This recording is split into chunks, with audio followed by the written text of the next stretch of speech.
ये कहानी है एक ऐसी लेडी की जो 30 साल बाद अपने पुराने घर लौटती है ताकि अपने लाइफ में चल रहे झमेले से दूर आकर शांति से गुजर बसर कर सके। लेकिन यहाँ आने के बाद उनके साथ अजीबोगरीब घटनाएं घटने लगी। डर, मिस्ट्री और रोमांच से भरपूर इस वेब सीरीज को यूट्यूब पर पहली बार मैं ही एक्सप्लेन कर रहा हूँ। आपको ये वेब सीरीज हर मोड़ पर चौंकाएगी, इसलिए लास्ट तक देखना, तभी जाके कुछ समझ आएगा। कहानी के स्टार्टिंग में हम वरी और उसकी बेटी मिन को देखते हैं जो कि फंगनगा जा रहे हैं। फंगनगा में वरी के माँ का घर है, उसका बचपन वहीं पर गुजरा है। मिन से बात करते करते वो एक खेल शुरू किए जिसमें 10 की गिनती पर मिन को छुपना था। 1 से 10 तक गिनती गिनते गिनते वो पेट्रोल पंप पर पहुंच गई। 10 की गिनती पूरे होते ही मिन छिप चुकी थी, पर वरी अपनी बेटी को लोगों से छिपा क्यों रही है? खैर, जो भी हो, सफर काफी लंबा था, इसलिए उसने गाड़ी की टंकी फुल करवा ली। साथ ही साथ रास्ते में कुछ खाने के लिए भी चाहिए था। मिन को गाड़ी में ही छोड़कर खाने पीने का सामान खरीदने पहुंची, जहां पर हम नोटिस करते हैं कि वो कैमरे में आने से बच रही थी। उसके चेहरे का मेकअप भी बिगड़ा हुआ था। सामान वगैरह लेकर जब वो वापस लौटी तो माइन गाड़ी के पिछले सीट से गायब हो चुकी थी। भाई साहब, उसका पूरा दिमाग हैंग हो गया। वो घबरा उठी। तभी मिन ने उसे चौंका दिया। इसके बाद ये पुनः सफर स्टार्ट किए। इस दरमियान वरी के मोबाइल पर 2-3 दफा किसी का फोन कॉल भी आया, मगर उसने कॉल रिसीव नहीं किया। निरंतर 3-4 घंटे यूं ही गाड़ी चलाने के बाद उसे झपकियां आने लगी, जिसके चलते ये ट्रक से टकराने से बाल बाल बचे। वेरी ने रिस्क लेना सही नहीं समझा और गाड़ी साइड में लगाकर वहीं पर सो गई। सुबह एक पुलिस वाले ने उनको जगाया, बताया कि ये इलाका सही नहीं है। वो तो उनकी किस्मत अच्छी है जो वो लुटेरों की नजरों में नहीं आई, वरना अनर्थ हो जाता। पुलिस वाले की बात मान वो निकल तो चली, लेकिन उसका पूरा ध्यान उस पुलिस वाले के ऊपर ही था, जिससे ये साफ पता चल रहा था कि वरी ने जरूर कुछ कांड किया है। तभी वो रातों रात घर छोड़कर भाग रही है। थोड़ी देर में वो अपने माँ के घर पहुंच गई। घर के नेम प्लेट पर लिखा था जारूकनांट हाउस 1932, यानी ये आलिशान घर 1932 में बना था। दोनों माँ बेटी घर में दाखिल हुए। वरी का कमरा ऊपर हुआ करता था। इसी कमरे में उसका बचपन गुजरा था। कमरे के दीवार पर उसकी लंबाई नापने के लिए उसकी माँ ने मार्क भी लगाया था। मिन की लंबाई भी उसी मार्क जितनी थी। यहीं पर हम उसके बैग में एक रिवॉल्वर देखते हैं। इतने में दरवाजे पर कोई दस्तक दिया। वरी मिन को समझाती गई कि यही रहना और खिड़की के पर्दे वगैरह मत खोलना।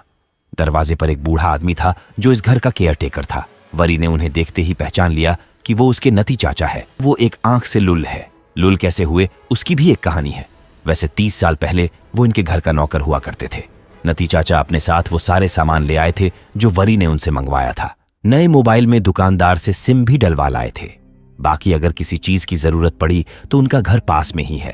तभी उनकी नजर खिड़की पर पड़ी जिसके पर्दे खुले थे। चाचा को विदा कर वो मिन के पास पहुंची कि लाख मना करने पर तुमने खिड़की के पर्दे क्यों खोले? लेकिन मिन तो तब से यही बैठी है। उसने पर्दे नहीं खोले। वरी को लगा कि वो झूठ बोल रही है, पर ऐसा नहीं था। उसने सच में पर्दे नहीं खोले थे। अपने सामान के साथ वो नोटों की गड्डियां भी लाई थीं, जिसे बेड के नीचे रखने के बाद वो शीशे में खुद को निहारने पहुंची। तभी किसी ने उसके कंधे पर हाथ रखा, फिर गायब हो गया। यही नहीं, रात के समय ये टीवी चालू किए तो टीवी के शीशे में भी मीन को एक साया दिखा जो अचानक गायब हो गया। मौसम भी खराब हो चुका था। बिजली कड़कने के साथ साथ घनघोर बारिश भी शुरू हो चुकी थी। वरी तुरंत सभी खिड़की वगैरह बंद करने गई। इसी बीच मिन ने उस कमरे को देखा जिसमें ताला लगा था। इस कमरे के अंदर क्या है? उसने अपनी माँ से पूछा। वैसे ये बात तो वरी को भी नहीं पता, क्योंकि मिन की नानी ने उसे कभी अंदर जाने ही नहीं दिया। खाना वगैरह बनाने के बाद खाना खाने बैठे तो लाइट जाने आने लगी। तभी मिन ने अपने माँ के पीछे किसी को देखा। वरी पीछे मुड़ी तो वहां पर कोई नहीं था। इतने में वो आत्मा फिर से नजर आई। उसे देख मिन चीख पड़ी। वरी समझ नहीं पा रही थी कि मिन ऐसा अजीब बर्ताव क्यों कर रही हैं। शायद अंधेरे की वजह से वो डर रही हैं, इसलिए उसे साथ लेकर वो जनरेटर चालू करने जनरेटर रूम गई। ये जनरेटर तो काफी विशाल था। भला एक मकान के पावर सप्लाई के लिए इतने बड़े जनरेटर की क्या जरूरत? खैर, जो भी हो, 30 साल बाद भी ये जनरेटर एक बार में चालू हो गया। यानी घर में जो बिजली की समस्या थी वो अब दूर हो गई। मगर ये तो अभी इनके समस्याओं की शुरुआत भर थी। अगले दिन वरी को एक और वहम हुआ। वो मिन के साथ लुका छिपी खेल रही थी। 20 तक गिनने के बाद वो जाकर बेड के नीचे छिप गई। उसे ढूंढने मिन अंदर आई और तुरंत बाहर चली गई। कुछ सेकंड बाद वरी उसके पीछे गई तो देखा कि मिन ने मास्क लगाया हुआ था। वो उसे ढूंढना छोड़ जाकर ड्राइंग बनाने लगी। तभी मिन ने उसे ढूंढ लिया, मगर अभी वरी ने जिस मास्क वाली मिन को देखा, क्या वो उसका वहम था? खैर, जो भी हो, ये रूम मिन के नानी का स्टडी रूम हुआ करता था। बचपन में वरी अक्सर यही बैठकर ड्राइंग बनाया करती थी। वैसे बताते चले कि मिन की जो नानी थी वो उसके पैदाइश से पहले ही मर चुकी थी। रात को जैसे ही लाइट कटी वो आत्मा फिर से मिन को दिखी। डर का आलम कुछ इस कदर बढ़ा कि वो एक पल भी इस घर में नहीं रहना चाहती थी। उसकी माँ ने समझाया कि बेटा, अब यही हमारा घर है, हम वापस उसके डैड के घर नहीं जा सकते। सुबह जैसे ही आंख खुला वो मास्क वाली लड़की फिर से दिखी। वरी ने उससे उसके बारे में पूछा क्योंकि उसे लग रहा था कि उस लड़की का घर पास में ही होगा। किसी तरह वो घर में घुस आई होगी। इधर मिन भागते हुए घर से बाहर निकल गई, इसलिए उसे फौरन मिन के पीछे जाना पड़ा। वही इनके घर के पास ही जंगल था जिसमें मिन को एक आदमी दिखा, लेकिन वरी को वहां कोई नजर नहीं आ रहा था। उसने मिन को समझाया कि वो बगीचे की तरफ गई तो कोई उसे उठा ले जाएगा। असल में उसे अपने पति पर शक था, हालांकि उसके पति उसके इस घर के बारे में नहीं जानते थे। वरी को कुछ समझ नहीं आ रहा था कि वो मिन को लेकर कहाँ जाए, क्योंकि उसका पति उसे मारता पिटता था। वही वरी के पास इस घर के अलावा दूसरा कोई ठिकाना भी तो नहीं था। उसकी बेटी मिन भले ही इस घर में रहने से डर रही थी, पर यहाँ रहना उनकी मजबूरी थी। असल में जब बात हद से बढ़ गई तो वरी ने अपने पति वीर पर गोली चला दिया था। यही सब सोचते विचारते उसकी आंख लग गई। 3:15 बजे के करीब जाकर नींद खुली तो उसके सामने वो मास्क वाली लड़की खड़ी थी। वरी को लगा कि वो मिन है, तभी ऊपर से मिन के चिखने चिल्लाने की आवाज आई। वो फौरन भागकर मिन के बेडरूम में गई तो उसके होश उड़ गए। मिन का बेड हवा में लहरा रहा था। अचानक दरवाजा बंद हो गया। वरी लाख प्रयत्न की लेकिन दरवाजा खोल नहीं सकी। इधर मिन उस आत्मा से डरकर अलमारी में छिप गई। वरी जैसे ही अंदर दाखिल हुई बेड धड़ाम से नीचे गिर पड़ा। देखते ही देखते उसने पूरा घर छान मारा, फिर टॉर्च लेकर जंगल में भी गई, लेकिन मिन का कहीं पता नहीं चल सका। आखिर में उसे ये बात पुलिस को बतानी पड़ी। ये है इंस्पेक्टर बलूच, जो उसकी बेटी के गुमशुदा होने की जांच पड़ताल करने आई है।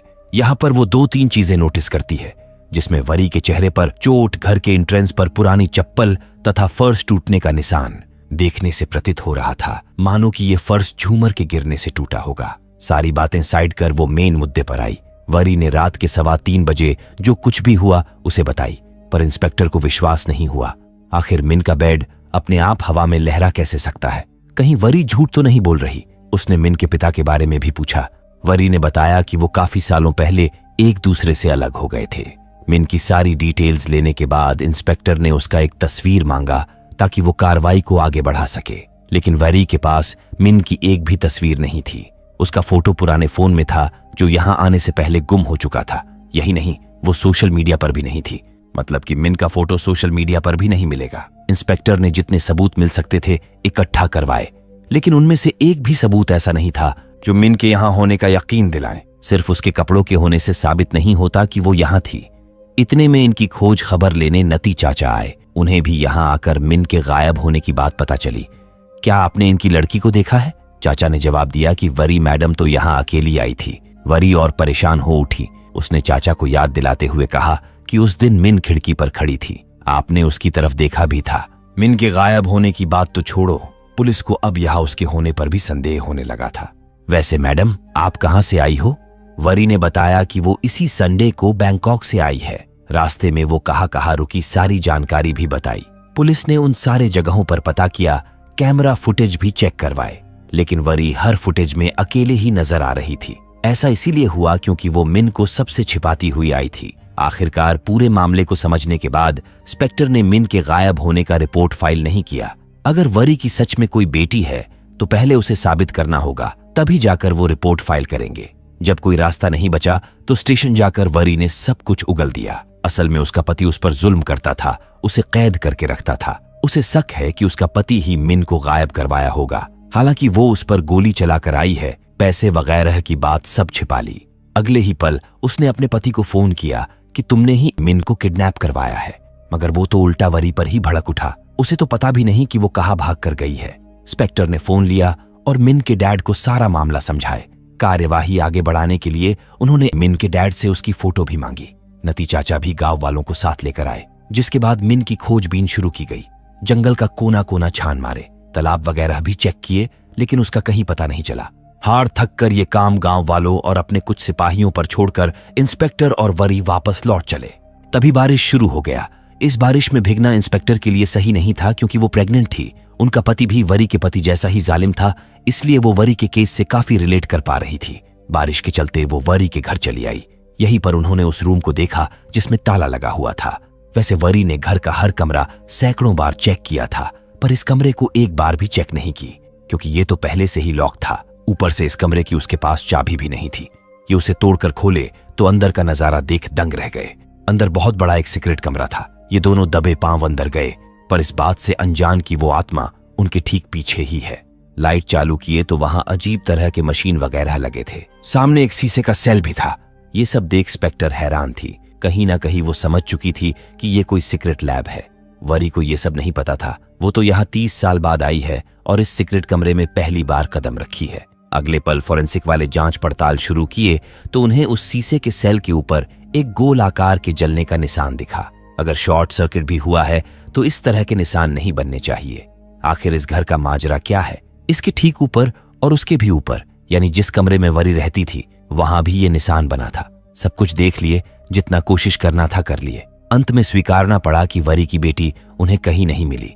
गांव वाले भी थक कर वापस लौट गए। ठीक उसी रात उसके घर में किसी के घुसने की आवाज आनी शुरू हुई। शायद वो मिन हो सकती है। इसी आस में वो गन लेकर उस तरफ चेक करने गई। साथ ही साथ ये बात वो फोन करके स्पेक्टर को भी बताई, जिसके बाद स्पेक्टर तुरंत उसके घर की ओर निकल पड़ी। इधर पता चला कि घर के अंदर वो मास्क वाली लड़की घुसी थी। उसके 1 से लेकर 20 तक गिनती गिनने से लगा कि वो मिन है। वरी के पास आते ही वो मिन के कमरे में भागकर छिप गई।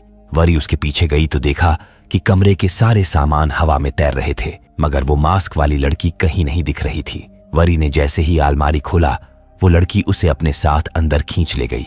उसका फोन वहीं पर रह गया। वरी अपनी होशो-हवास खो चुकी थी। जब आंख खुली तो वो एक शीशे के सेल में थी। ठीक अपने सामने अपनी मां को देख वो चकित रह गई। यहां से कहानी 30 साल पीछे जाती है, सन 1991। ये वो समय था जब वरी महज 5 साल की थी। वो अपने माता पिता के साथ बीच पर जाने के लिए तैयार हो रही थी। तभी इनका पूरा प्लान चौपट हो गया। पावर प्लांट में कुछ तकनीकी खराबी के चलते वरी की मां कंगना को कंपनी जाना पड़ा। ये है उनका ड्राइवर नती, वही बूढ़ा जिसे हमने पर्जेंट वाली कहानी में देखा था। किसी तरह फॉल्ट को ढूंढकर ये 36वां प्रयोग शुरू किए। मतलब ये पिछले 35 बार से नाकाम होते आ रहे हैं। इस बार हर बार की तरह से हटकर हुआ। मशीन के ऊपर एक गोल आकार का वर्म होल बना, जिसमें से एक सैंडल आ गिरा।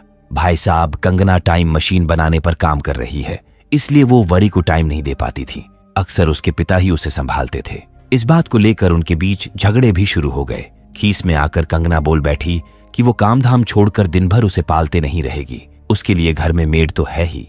हालांकि वो ये बात कहना नहीं चाहती थी, पर यह एक्सपेरिमेंट का नशा ही कुछ ऐसा होता है जिसमें लोग घर परिवार, दोस्त, रिश्तेदार सबको भूलकर अपनी एक अलग दुनिया क्रिएट कर लेते हैं। खैर, इतना सब कुछ होने के बावजूद अगले दिन वो परिवार के साथ छुट्टी मनाने निकल पड़ी। वरी काफी खुश थी। वो मॉम के साथ खेलना चाहती थी, मगर उसकी मां का मूड तो अपने काम की तरफ ही था। इसको लेकर उनके बीच बहस हो गई। कंगना ने तुरंत गाड़ी रुकवाया और गाड़ी से निकल गई। वरी बिलखने लगी कि मां मत जाओ। इतने में एक ट्रक उनकी गाड़ी को ठोक कर चला गया। इस एक्सीडेंट में वरी और उसके डैड मारे गए। आपके मन में सवाल उठ रहा होगा कि वरी अगर 5 साल की उम्र में ही मर गई तो फिर वो कौन थी? खैर, जो भी हो, 14 मार्च 1991 को वो मरे और अगले दिन उनका अंतिम संस्कार कर दिया गया। वरी की मां अब हर वक्त 14 मार्च 1991 की रट लगाए रहती। अगर वो समय में पीछे जाकर 14 मार्च 1991 के दिन वाली घटना को बदल पाती तो कितना अच्छा होता। गम हल्का करने के लिए उन्हें साइकेट्रिस्ट से भी मिलना पड़ा, लेकिन कोई फायदा नहीं हुआ। वो अपने आप को अपने पति और बेटी का कातिल मान चुकी थी। आखिर में उन्होंने हार मान लिया और डैम से कूदने के लिए जैसे ही ऊपर चढ़ी, नीचे एक वर्म होल दिखा। घबराहट के चलते उनका सैंडल उसी वर्म होल में गिर पड़ा, जो जाकर किसी दूसरे टाइम लाइन वाली कंगना को मिला। इस टाइम लाइन वाली कंगना समझ गई कि अभी भी उम्मीद बाकी है। वो पूरा सेटअप अपने घर के तहखाने में लगवाई। दिन रात रिसर्च के बाद वो 14 मार्च 1991 के डेट को लेकर टाइम मशीन के अंदर दाखिल हुई। मशीन स्टार्ट तो हुआ, मगर थोड़ी देर में ही बंद पड़ गया। यानी कंगना अपने आखिरी प्रयास में भी फेल हो गई। वो अपने नाकामी का शोक मना ही रही थी, तभी टाइम मशीन एक बार फिर से रिस्टार्ट हुआ। अगले ही पल सेल के अंदर एक वर्म होल बना, जिसके अंदर से एक छोटी बच्ची निकली। ये बच्ची कोई और नहीं बल्कि वेरी की बेटी मिन थी, जो अलमारी के अंदर से गायब हुई थी। मतलब ये समय हमें तब का दिखाया जा रहा है जब 2021 वाली मिन अपने टाइम लाइन से गायब हुई थी।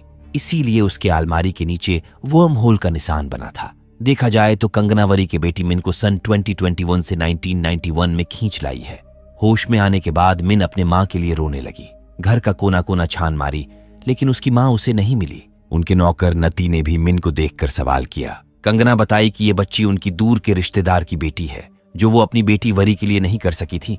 जिस बात का उनको रिग्रेट था वो मिन के साथ पूरा करने लगी। उसके लिए खिलौने वगैरह तथा मास्क भी खरीद लाई। आखिर में उसने मिन का नाम बदलकर अपनी मर चुकी बेटी के नाम पर रख दिया, यानी अब उसका नाम वरी है। वरी के साथ दिन भर लुका छिपी खेलना, उसे कहानियां सुनाना, हर वो चीज की जो उसकी असली बेटी वरी मरने से पहले उसे करने को कहती थी। ये सब करके भी कंगना का मन हल्का नहीं हुआ। एक रात वो फिर से प्रयास करने गई कि शायद इस बार वो टाइम में पीछे जा सके, अपने पति और बेटी को वापस पा सके।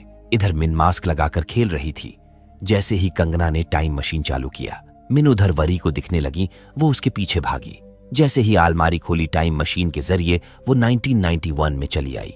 सामने अपनी माँ को देख उसे लगा कि वो मरकर हेल में अपने माँ के पास आ चुकी है। उसको लेकर कंगना अलग ही परेशान थी, क्योंकि वो लड़की उसे बार बार लगातार माँ कहकर पुकार रही थी। कंगना का खोपड़ा खराब हो चुका था।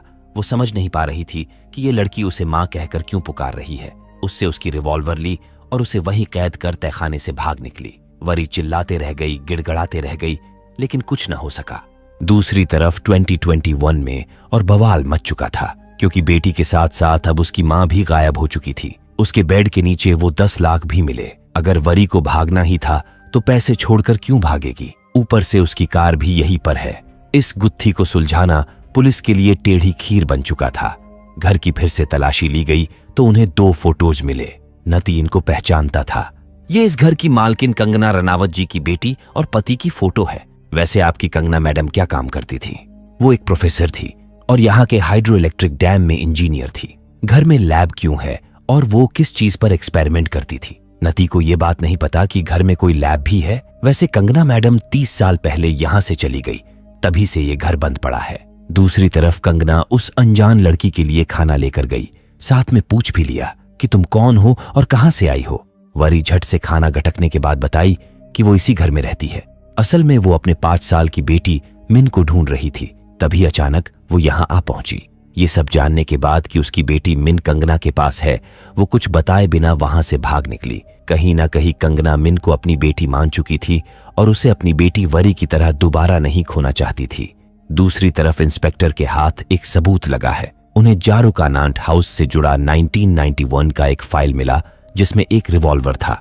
अब उसे पता है कि उस घर में इस रिवॉल्वर के साथ कौन सी घटना घटी थी।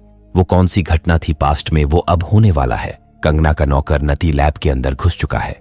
असल में उसे यहाँ निगरानी करने के लिए कंगना ने भेजा था। तभी वरी दम घुटने का बहाना करके बेहोश हो गई।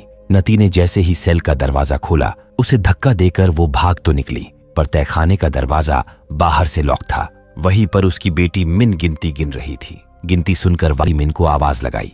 जैसे ही उसने उस छोटे से होल से मिन को देखा, पीछे से नती उसे दबोच लिया। मिन को समझा बुझाकर भेजने के बाद वो फिर से वरी को वही कैद कर दिए। इधर उस रिवॉल्वर के सीरियल नंबर से पता चला कि ये सन 2000 में बनी थी, जिसे 2020 में वरी के पति ने लाइसेंस लेकर खरीदा था। तो फिर ये 1991 की सबूत में कैसे आया? असल में ये समझ नहीं पा रहे थे कि इस रिवॉल्वर को 2021 वाली वरी अपने साथ 1991 में टाइम ट्रैवल करके लाई थी। उन्हीं सबूतों में उन्हें एक मोबाइल नंबर मिला। 1991 में तो मोबाइल होते ही नहीं थे। तभी इंस्पेक्टर ने गौर किया तो पता चला कि ये तो मिस वरी का नंबर है। ये नंबर 1991 में मिली लाश के पास से मिला था। इंस्पेक्टर समझ गई कि वरी उसी घर में है, लेकिन वो समय में पीछे जा चुकी है और अब उसके साथ वही सब हो रहा है जो इस 1991 वाले रिपोर्ट में दर्ज है। वो कार लेकर तुरंत जारुकानांट हाउस की ओर निकल पड़ी। उधर नती पहरा देते हुए रेडियो पर न्यूज सुन रहा था। तभी न्यूज रिपोर्टर आज की डेट, मंथ और ईयर बताकर न्यूज शुरू की, जिसे सुन वरी चौंक पड़ी कि आज 24 नवंबर 1991 है। नती को लगा कि वो पगला गई है।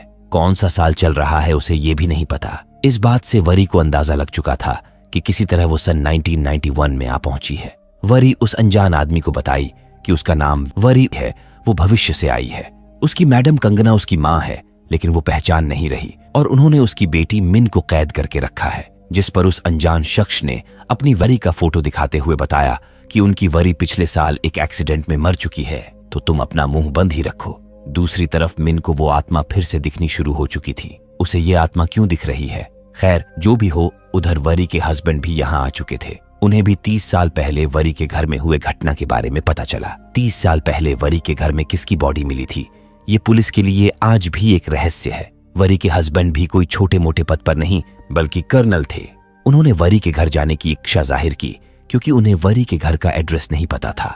दूसरी ओर घंटों वरी की बकबक सुन सुनकर नती का खोपड़ा खराब हो चुका था। आखिरकार उसे वही छोड़कर वो बाहर के दरवाजे पर पहरा देने चला आया। इतने में वरी किसी तरह सेल का कांच तोड़कर बाहर निकल गई। टूटने फूटने की आवाज जैसे ही नती के कानों में पड़ी, वो वरी की गन लेकर फौरन अंदर पहुंचा। वरी उसी के ताक में बैठी थी। उसने उस पहरेदार पर कांच लेकर हमला कर दिया। उसकी एक आंख फोड़ डाली, जिसके बाद उसके दिमाग पर चढ़ा कि ये तो उसके नती चाचा है। उन्हें वहीं छोड़ वो गन लेकर ऊपर पहुंची। फिर मिन के कमरे में गई तो वो वहीं पर सो रही थी। इतने में कंगना ने वरी को पीछे से दबोच लिया। तू मेरी बेटी को मारना चाहती है? असल में मैं आपकी बेटी हूँ और मिन मेरी बेटी है। पता नहीं कैसे, पर मैं 2024 से यहाँ किसी तरह आ पहुंची हूँ।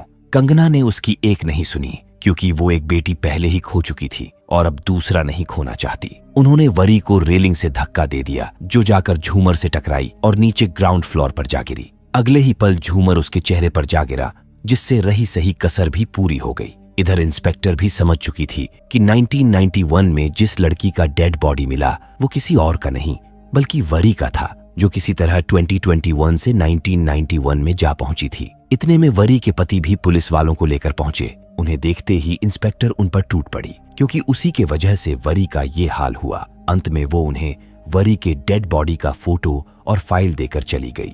इधर 1991 में वरी के मरने के बाद जांच पड़ताल करने फोरेंसिक वाले पहुंच चुके थे। ये सब तामझाम निपटाकर कंगना मिन को डॉक्टर के पास ले गई, जहां हमें पता चला कि सदमा लगने की वजह से मिन की याददाश्त चली गई है। इसके बाद कंगना ने उसका नाम वरी रखा और इस जगह को हमेशा के लिए छोड़कर चली गई। वही वरी की आत्मा यही कैद होकर रह गई, जो अक्सर मिन को रात के अंधेरे में दिख जाया करती थी। यहाँ से वे बैंकॉक चले आए। कुछ सालों बाद वरी बड़ी हो गई। आखिर में कंगना को समझ आया कि जो भविष्य से आई थी वो मिन ही थी। मिन यानी वरी की बेटी भी बड़ी होकर हूबहू वरी की तरह ही दिखती है। इसी असमंजस में फंसकर कंगना पागल हो गई। ये वही समय था जब वरी को वीर से प्यार हुआ था। दोनों ने शादी भी कर ली, जिसके कुछ महीने बाद वरी की मां कंगना चल बसी। इसके बाद वीर और वरी की एक बेटी हुई, जिसका नाम उन्होंने मिन रखा। ये वही समय था जब इनके बीच झगड़े शुरू हो गए, बात डिवोर्स तक आ गई। मगर वीर उसे किसी भी हाल में छोड़ना नहीं चाहता था। उसके गिरफ्त से वो सालों तक नहीं निकल पाई क्योंकि वीर कर्नल था, उसकी पहुंच ऊपर तक थी। आखिरकार वरी को एक दिन भागने का मौका मिल ही गया। उसके हाथों वीर की पिस्तौल लग चुकी थी, जिसके दम पर वो पैसे और विन को लेकर अपने पुराने घर भाग आई। मतलब कि ये घटना लूप में चल रहा है, फिर से वही सब शुरू होगा। तो दोस्तों, ये थी कहानी don't come home web series की। आशा करते हैं कि ये कहानी आपको पसंद आई होगी।